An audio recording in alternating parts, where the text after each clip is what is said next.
Welcome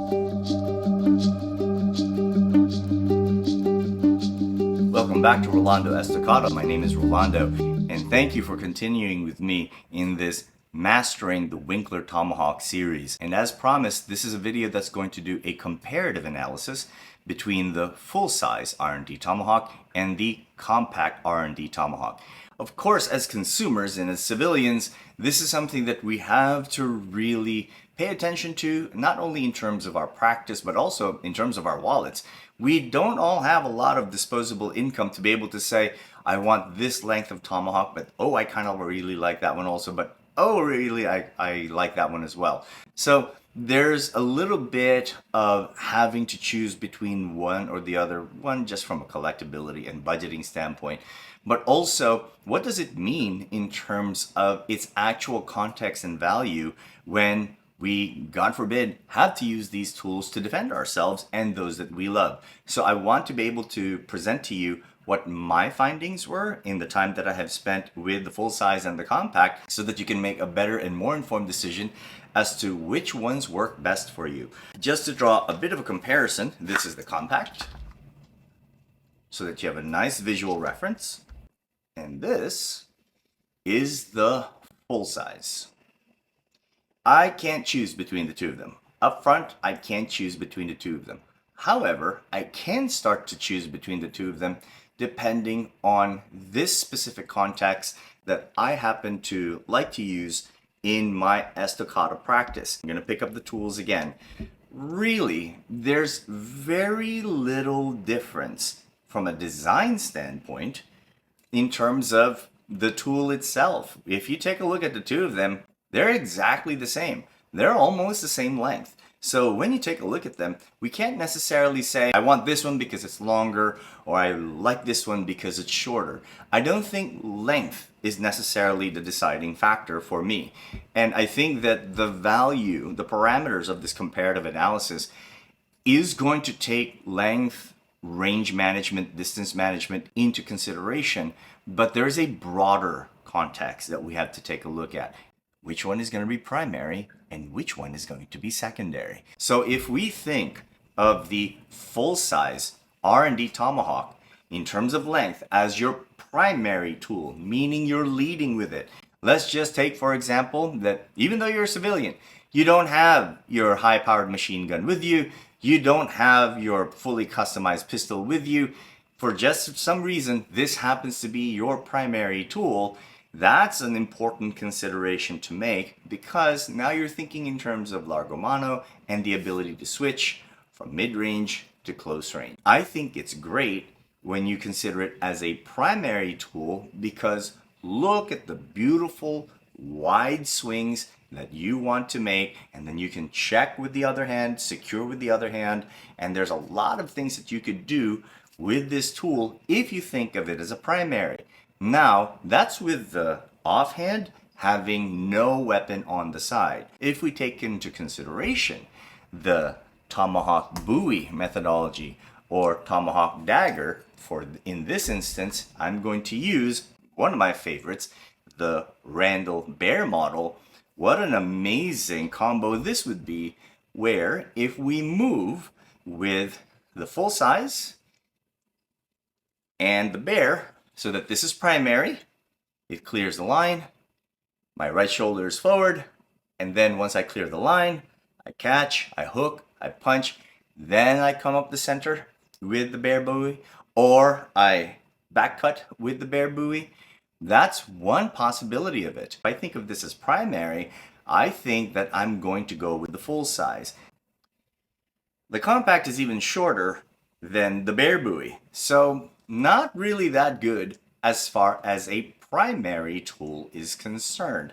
So this one, not a good candidate for primary, not a very good candidate for long and short tools methodology. I think this is where this tool really comes in. This is a great primary tool if your offhand weapon happens to be shorter. So now, what if we take a look at the Tomahawk as a secondary tool? We can still go with the full size. Once again, it's length. So this is actually relatively versatile if you're thinking about it within the context of primary and secondary tool. So this buoy can actually work as multi-angular, super rapid, and changing and hitting on the half beat, all types of rhythm structures. And once everything is cleared away, structure has been destroyed and they're repositioned, then I can come in and crash the line, then secure. So this also works as a wonderful secondary. So primary and also secondary.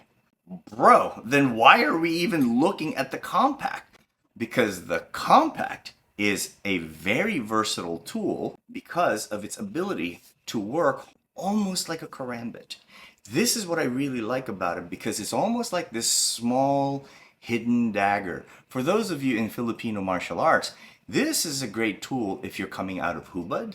This is some of that middle, sombrada, almost corto range where you can start to see those circular movements where you can do payong movements, strong entries, where you can use some of that barong methodology or even some of that karambit methodology. That's what makes this, to me, very special if you use it as a primary tool. This is great to clear because you're trying to just punch your way through, but the cool thing about it is that the only lever that could disarm you against you, you keep it close to your body. And that's what I really like about it. And also, since it has a very short back spike, there's very little chance that you're going to get caught on your own hand. So you have this wonderful, beautifully edge aligned to your skeletal system to actually punch through, rake across, or hit with the puño so that this behaves almost like a karambit on steroids. And that's if we are looking at it as a primary tool. If we look at it as a secondary tool, even with a relatively short knife, I can still do these amazing things with it and still flow with it so that this has a lot of multi-angles. I can stay in relatively short range. If somebody crazy decides, and all of this fighting, all of this melee, all the zombies are coming around and crazy people are coming around and they happen to grab my hand, I can use this to strip that grip off of the knife and then I can continue. If you're going to use this either as a primary or as a secondary, I think this is where it excels. I think it's also pretty good here. I happen to like this a lot as well, but for the purposes of this video and also for the purposes of simplicity, I'm going to recommend the use of this grip. As a comparative analysis, I want you to take a look at the pistol grip over here. I hope this is something that you can see. So I want you to see how this pistol grip here has a relatively mild angle, but it feels thicker in the hand. I'm going to try to take video of it later so you can see the comparison. The full-size RnD has a slightly sharper angle here so that my palm can rest really well over here, but this grip happens to feel thinner. So it's not as thick. So why is that important? My opinion is this. I think this slight angle on this side on the compact and the thickness of the handle is there to really fill your hand so that when you're coming in this super short hubad, coming in, grabbing the guy, raking, killing the zombie, but keeping everything close so that you can retain the tool, in order for you to be able to do that, you're going to need this kind of grip that's a little on the thicker side so that it really fills up your hand. That way you can really secure it. And just enough grip in case you start to lose some control, you can control it on this side. But it's really more for retention and a little less about being able to switch. I think this is really good for retaining the tool, clearing, and then being able to ready with the full size. And again, these are my preferences and these are my observations. I think that the reason why this is slightly thinner and why this one is a slightly more angular is because when I put my hand here, and this happens to be not a completely full grip, I think the reason why it's designed this way is for two-handed applications. This feels like a pre-Edo period katana where the handle is much longer, and this feels like a katana of the Edo period where the handles were made to be shorter. So as a result of it, the grip happens to be wider. And I think what happens is that when you go from long range to mid range and then ultimately to short, when you get into that target and you need a little bit of assistance, you grab this hand, so this does a pushing motion, the left hand does a pulling motion.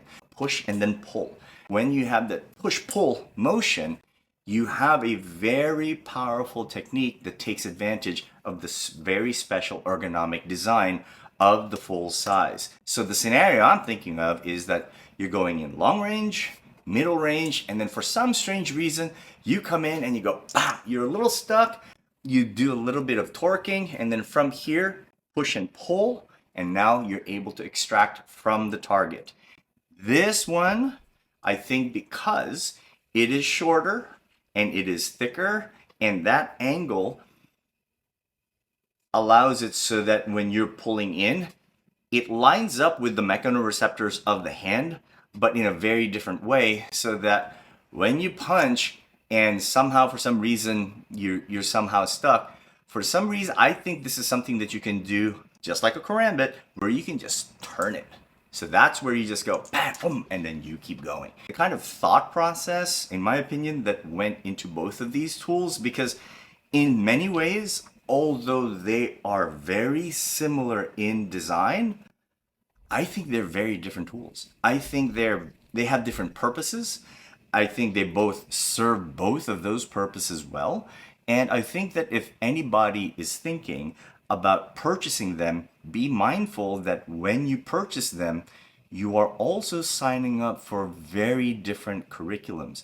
Another way to think about this is that think of this as the katana and think of this as the wakizashi.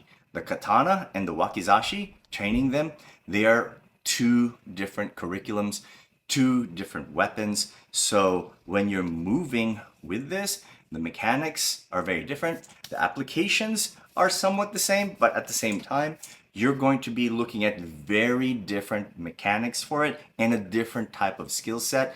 And you can see that clearly in the very subtle design differences between the full size and the compact. I really love them both. I can learn from those different design ergonomics and the tactile feedback that they give, but also the balances, the different balances that they have. And there's just so much rich feedback from both of them. I just really enjoy using them. I'm one of those practitioners that likes to be taught by the tool. I like the tool to be educative. I like just like what Bill Bagwell told me a long time ago, let the tool teach you.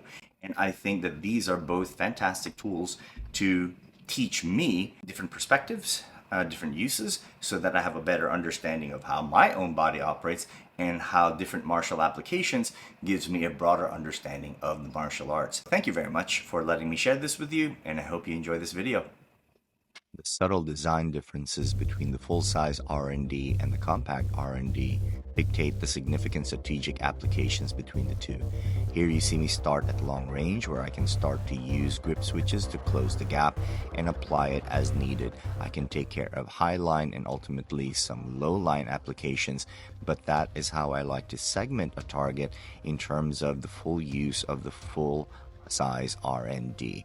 What I want to start considering here is, as I start to use 3 of 9 on the right and then 3 of 9 on the left, is when I can actually switch to a two-handed application, because once I have a two-handed application, I can start to really leverage its strengths. I covered this in my previous video before, but what I want us to consider in this video is how to use a two-handed application to take a lower body control of the body as we segment it to take down the opponent for a termination. So once we go ahead and do this, I can lower and then apply pressure to take them down.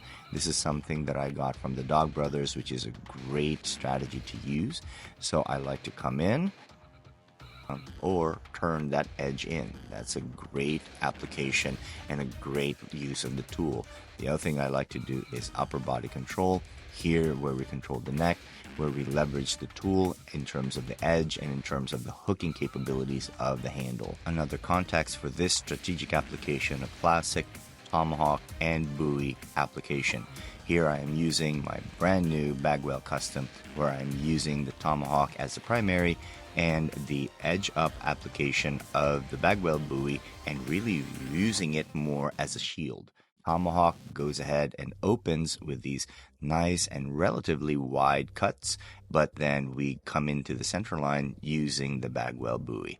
This movement I just did with the jump back is from the Spanish Navaja, which is a highly effective footwork movement where we create space and then ultimately come down the center line with that edge up orientation of the Bagwell buoy. Note that some of the movement variations that I am sharing here is movement exploration to see what type of movement combinations I can put together to utilize and leverage the full potential of these tools together. Now what I've done is switched so that the Bagwell buoy is the primary, whereas the Tomahawk is now the secondary. Now I'm using wider combinations to take advantage of those angles, but still looking to find that ability to take over center line when I can. So I do some back cuts, come down center line, as you can see, catching, pulling, so that when I use the Tomahawk, I leverage another advantage of it, which is to control the opponent with these types of movements. It's a great combination to put together, and notice that that hooking allows me to come in on the low line center.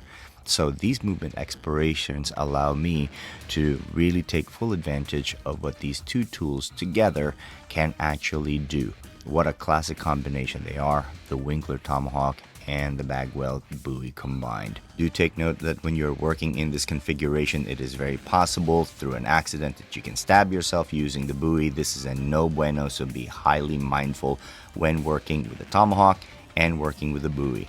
This type of configuration is something that I like to do so that I'm nice and wide open, but also if I'm using that Tomahawk in a wide way, I can go ahead and use that buoy to not only avoid my forearm, but also to ultimately occupy center line. Now let's transition over to one of my favorite configurations, which is to have the Bagwell buoy in the right hand primary and the full size RnD in the left hand secondary. One of the combinations that I've been working with, which is basically a full swing on the secondary and back cut flow on the right primary.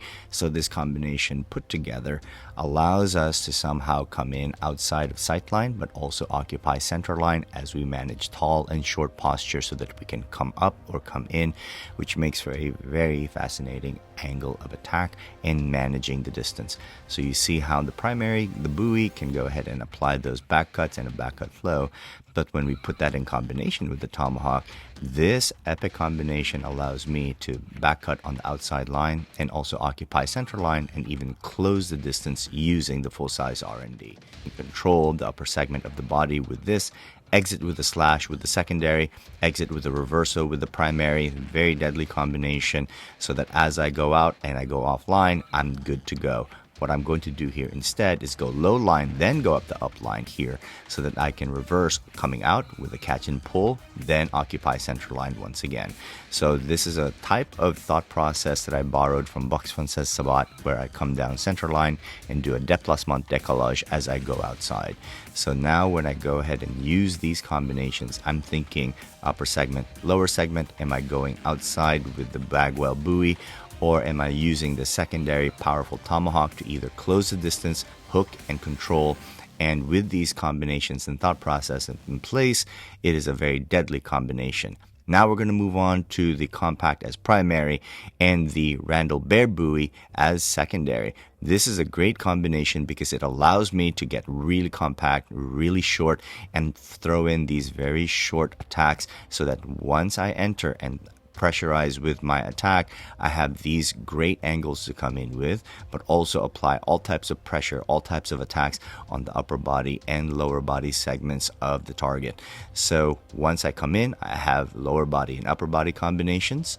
or I can go ahead and use upper body and lower body combinations, not only to apply striking, also hooking, controlling. All of those applications are still there, even though we have changed fundamentally some of the body mechanics and some of the strategic applications. Now we're going to switch so that the Randall Bear buoy is the primary and the compact is now the secondary. And notice that choke up position grip that I've used with the compact RnD. Now it's working a little bit more like the karambit, like I mentioned, super steroided out compact RnD karambit functioning in that manner, so that now I can catch and tear, catch and tear, catch and tear.